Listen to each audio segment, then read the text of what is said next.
Mes chers amis, nous allons maintenant découvrir un enseignement du Hari Akadosh, extrait du char Apsukim, sur la paracha de cette semaine, la paracha de Shelach Lecha. Le début de la paracha nous parle des explorateurs. Comme vous le savez, Moïse voulait absolument envoyer des explorateurs pour visiter la terre d'Eretz Israël. Ce que nous dit maintenant le Hari Akadosh, c'est que déjà, dans un premier temps, nous savons que cette notion de Meraglim, ce qu'on appelle les explorateurs, c'est quelque chose que nous avons déjà vu bien avant, à l'époque déjà de Yosef. Rappelez-vous, Yosef accède maintenant au rang de vice-pharaon. Et voilà qu'en Israël sévit une certaine famine et les enfants de Jacob sont obligés de descendre en Égypte pour se nourrir. Ils arrivent en Égypte, Yosef les reconnaît, mais eux ne le reconnaissent pas. C'est ce que dit le verset. Et d'ailleurs, il va même les interpeller. Il va le dire, Meragelim Atem, vous êtes des explorateurs. De là, déjà, le Hari Akadosh nous fait remarquer que c'est en allusion que Yosef va dire à ses frères, sachez que viendra un temps où on sera tous de véritables Meraglim et nous irons également visiter la terre d'Eretz Israël. Ça, c'est un petit clin d'œil, simplement pour nous rappeler que cette notion de Meraglim, c'est quelque chose qui a déjà existé. Maintenant, là aussi, il faut savoir qu'il y a un principe en mystique, principe que vous connaissez maintenant aussi, c'est le principe de la réincarnation. Il y a un ouvrage qui s'appelle le Shar Agilulim. Le Shar Agilulim, c'est la porte de la réincarnation. Et il est dit là-bas que le principe de la réincarnation, c'est lorsque vous avez une Neshama qui descend et qui s'habille ensuite dans un corps. Et les deux vont vivre ensemble du début jusqu'à la fin, au moment du départ. Il y a également une autre notion qui peut intervenir de façon ponctuelle, c'est la notion de Igour. Igour, c'est comme une femme qui est enceinte, vous allez comprendre. Parfois, Akadosh Baruch Hu juge opportun pour aider la personne de lui associer une neshama d'une personne qui n'est plus de ce monde, mais cette neshama peut provenir d'un tzaddik ou de quelqu'un de très important, de Raoui, de Mechoubad, qui descend et qui vient s'associer à la neshama qui est déjà présente dans le corps, simplement pour booster l'individu.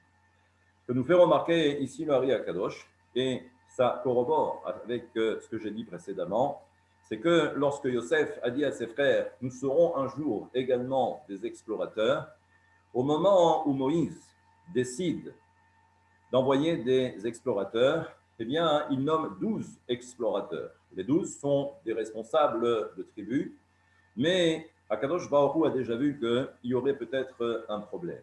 Pour éviter qu'ils puissent commettre l'irréparable en faisant de la médisance sur la terre d'Eretz Israël, nous savons que Akadosh Baruch Hu va leur associer l'âme des enfants de Jacob. Autrement dit, les 12 enfants de Jacob.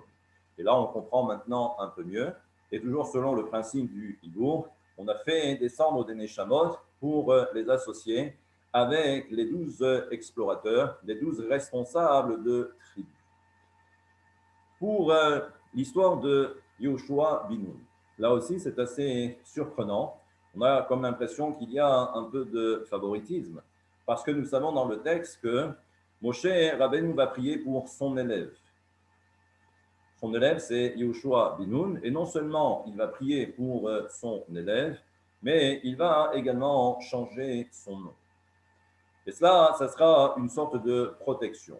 D'ailleurs, c'est pourquoi dans le traité de Sota, il est dit que chez Ipalel Alav, que Moshe Rabbeinu a prié sur lui, Ya Yoshiacha, que Dieu te protège, Ya Yud Ke, Yoshiacha Me'atzat Meraglim, des mauvais conseils des autres explorateurs. Et là, on se pose beaucoup de questions et on se dit, mais pourquoi est-ce que Moshe Rabbeinu a eu besoin d'intervenir? Pour essayer de comprendre. Nous savons que la tribu de Lévi n'a aucune part sur la terre d'Eretz Israël. C'est-à-dire qu'il n'y a pas de partage, il n'y a pas d'héritage en Israël, parce que les Lévis n'ont aucune terre.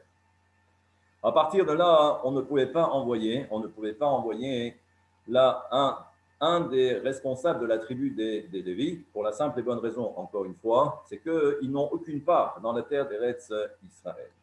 Si je reprends maintenant l'enseignement du Hari Akadosh, donc ça veut dire que nous avons 11 explorateurs, et quel serait donc le 12e? Là aussi, ce que nous fait remarquer le Hari Akadosh, c'est que dans le texte, vous remarquerez que à la place de Lévi, nous avons Ménaché et Éphraïm. Ménaché et Éphraïm, qui sont les enfants de Yosef. Dans le texte, il est dit que Ménaché, ben Yosef, que Ménaché, c'est justement le fils de Yosef.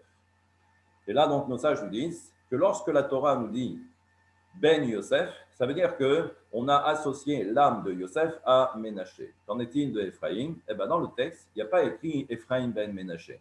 Comme pour dire que Éphraïm, lui, il n'a reçu alors aucune neshama particulière comme pour les autres.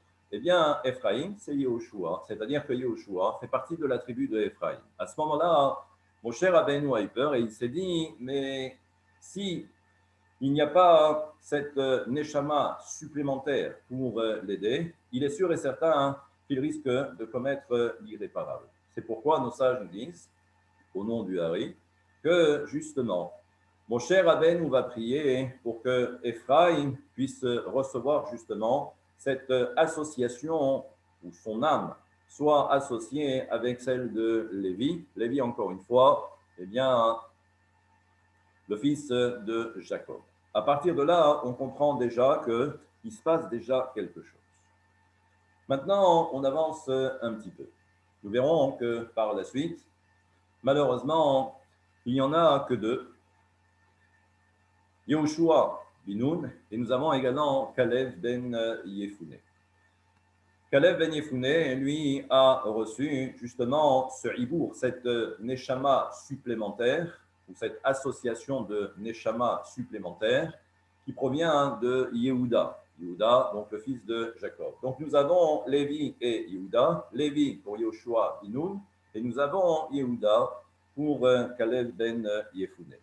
Là aussi, ce qu'il faut savoir, c'est que lorsque les explorateurs sont revenus, 10 ont fait de la médisance, et bien à ce moment-là, nous savons que, comme c'est le principe, c'est que dès l'instant ou avant même que la personne ne commette une erreur, cette notion de hibour, la notion de hibour, c'est qu'elle est là pour aider. Cette neshama qui vient pour aider ponctuellement, elle ne vient que pour aider. Si elle s'aperçoit que la neshama va commettre une erreur, c'est à ce moment-là que la neshama quitte tout de suite et automatiquement le corps. C'est ce qui s'est passé pour les 10. Dès qu'ils sont arrivés et ont commencé à vouloir faire de la médisance ou à dire de mauvaises choses sur la terre d'Eretz Israël, leur neshama ou cette notion de hibour, eh bien, sont partis. Et là maintenant, nous avons donc l'histoire également de Caleb ben Yefouné, parce que ce sont les deux seuls qui restent de ces 12 personnes. On a vu pour Yehoshua Binoun. Maintenant, la question est de savoir, mais qui est Caleb ben Yefouné? Eh bien là aussi, nous avons cet enseignement du Hari Akadosh. Nous savons que là aussi, et vous allez voir que l'histoire se répète. C'est pourquoi dans le livre de la réincarnation, on voit que certains personnages clés, on va les retrouver beaucoup plus tard à une autre période. Et il s'agit en réalité de la même Neshama. Nous savons donc qui est Caleb ben Yefouné. Eh bien, Caleb ben Yefouné n'est autre que Eliezer, qui était le serviteur de Abraham. Nous savons qu'à un moment donné, comme c'est rapporté dans la paracha de Chayei Sarah, nous savons que Eliezer fait partie de Canaan. Nous savons que Canaan, c'est celui qui a été maudit et c'est celui qui est esclave. À partir de là, on comprend que eh bien, c'est une véritable malédiction. C'est ce qui est écrit en toutes lettres dans le texte, que Canaan, c'est celui qui est maudit, c'est celui qui est esclave. Nous savons que Eliezer, donc Eved Abraham, donc l'esclave de Abraham, a été en quelque sorte maudit parce que c'est un esclave. Et là, on comprend maintenant qu'à un moment de l'histoire, voilà qu'il va changer. Il y a écrit Bo Beruch Hashem. Viens, béni celui qui est béni de Dieu. Et là, on fait référence à Eliezer dans la paracha de Chayei Sarah, lorsque Eliezer va devoir trouver justement la future épouse de Yitzhak. Là-bas, donc, il se retrouve avec Lavan et Bethuel. Et c'est là-bas, dans la Torah, qu'on va voir que maintenant, Eliezer est appelé Beruch Hashem, le béni de Dieu. Comme si, en fin de compte, même dans le ciel et dans la Torah, on a maintenant considéré que Eliezer n'était plus Harour, il n'était plus maudit, mais il était maintenant béni. Eh bien, ce que nous dit donc le Hari Akadosh, c'est que Kalev Ben Yefune, c'est justement la réincarnation de Eliezer. Et là, on comprend maintenant que voilà un petit peu l'histoire qui se répète. Premier enseignement, donc simplement pour essayer de comprendre que en coulisses, il s'est passé certaines choses. Pour le reste et pour la compréhension du comment, du pourquoi, les enfants, du moins les 12 tribus, les 10 explorateurs ont fait de la médisance.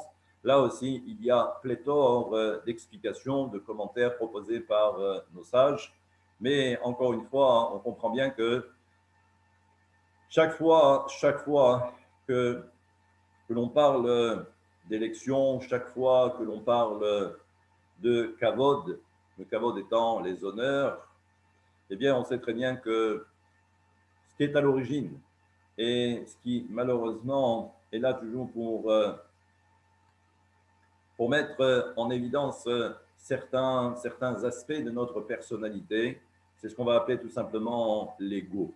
Là aussi, ils ont eu peur, ils ont cru que c'est fini. Ils n'allaient plus être responsables parce que si on arrive en Israël, il y aurait eu de nouvelles élections. Et ça, pour eux, c'était peut-être quelque chose de difficile à accepter. Donc, partez du principe, chaque fois qu'il y a un problème, c'est un problème d'ego, un problème de kavod, parce que l'homme tient à son kavod. Ça, c'est une des explications la plus simple, mais parfois c'est dans les explications les plus simples qu'il y a la véritable raison.